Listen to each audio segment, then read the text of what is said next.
Good morning friends. Class 12 की English book approach section का summary है। चैप्टर नेम है इंडियन सिविलाइजेशन एंड कल्चर, जो कि लिखा गया है महात्मा गांधी के द्वारा। तो समरी इस तरह है। In Indian civilization and culture Gandhi ji talks about the sound foundation of Indian civilization which has successfully withstood the passage of time. प्रस्तुत लेख में महात्मा गांधी ने भारतीय सभ्यता की पक्की नींव की चर्चा की है, जिसने समय के झंझावातों को, समय के उलझनों को ठीक ठाक ढंग से झेला है। यानी समय के उलझनों को ठीक ठाक ढंग से झेला है महात्मा गांधी ने। The western civilisation which has the tendency to privilege materiality cannot match the Indian civilization that elevates the moral being। पश्चिमी सभ्यता का झुकाव क्या है?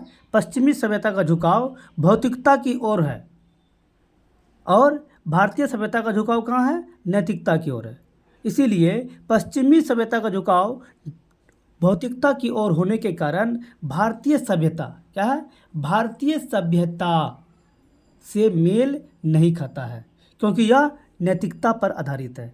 पश्चिमी सभ्यता जो है वो भौतिकता पर आधारित है, और हमारी जो भारतीय सभ्यता है वो नैतिकता पर आधारित है। Rome, Greece, Japan all have suffered on this front.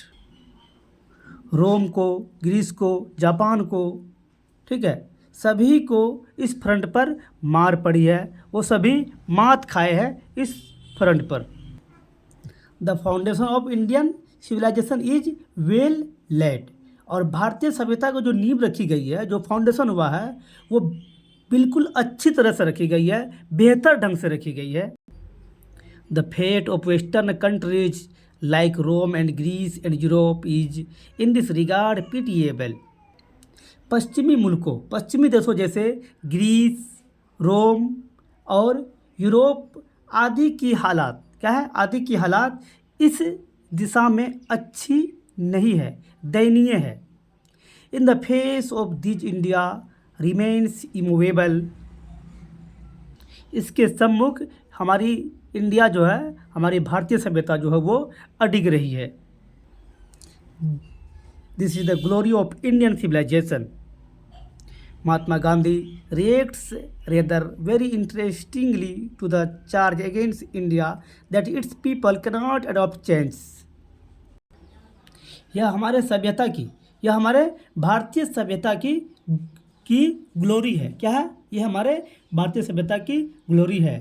महात्मा गांधी ने इस पर बहुत ही बेहतरीन, विनोदपूर्ण, अच्छी प्रतिक्रिया दिए हैं कि गांधी की इस पर विनोद अच्छी प्रतिक्रिया ये है कि भारतीयों पर एक आरोप लगाया जाता है कि वे अपने में परिवर्तन करना नहीं चाहते हैं, नहीं जानते हैं, वो अपने में बदलाव लाना नहीं चाहते हैं। ठीक है, भारतीयों पर ये प्रतिबंध लगाया जाता है। He says that it is a charge against our merit.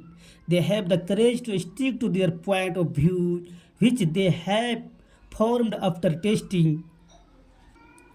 He says that, यहाँ पर ही मीन्स हम लेंगे महात्मा गांधी को।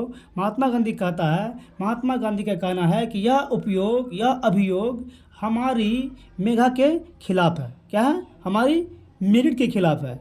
उनके बाद उनका कहना है कि वास्तविकता तो यह है कि हम अपना निर्णय क्या है? हम अपना निर्णय बहुत ही सोच समझ कर लेते हैं।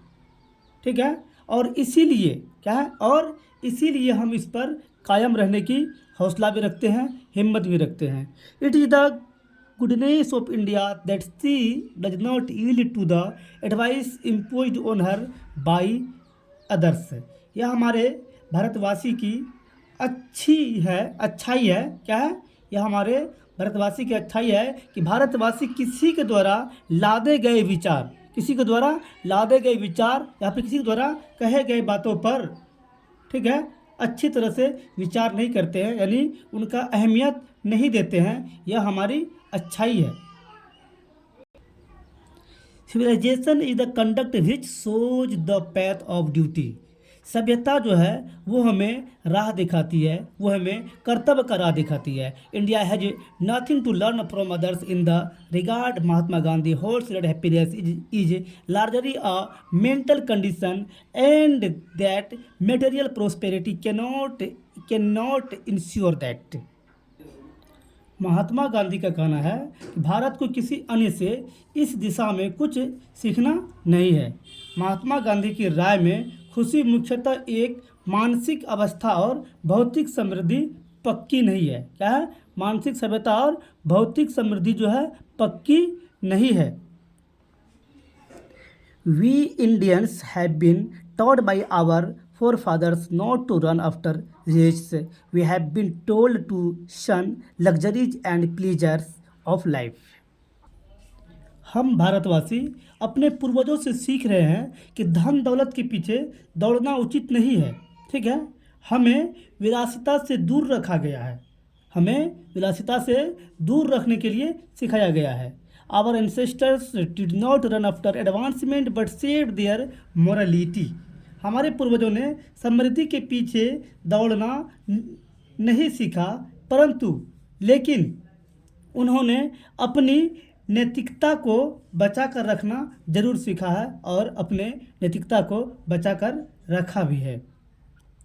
They depended on the proper use of their hands and feet for real pleasure than on the us and invention of machines.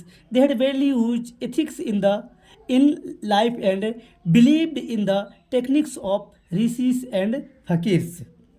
उन्होंने क्या है? उन्होंने अपने हाथ पांव के इस्तेमाल पर भरोसा किया है। उन्होंने अपने हाथ पांव के इस्तेमाल पर भरोसा किया है, न कि मशीन और आविष्कारों पर। उन्होंने जीवन में नैतिकता को मूल्यवान बनाया और ऋषियों और फकीरों के बताए हुए रास्ता को सही रास्ता समझा। Thank you for watching the videos.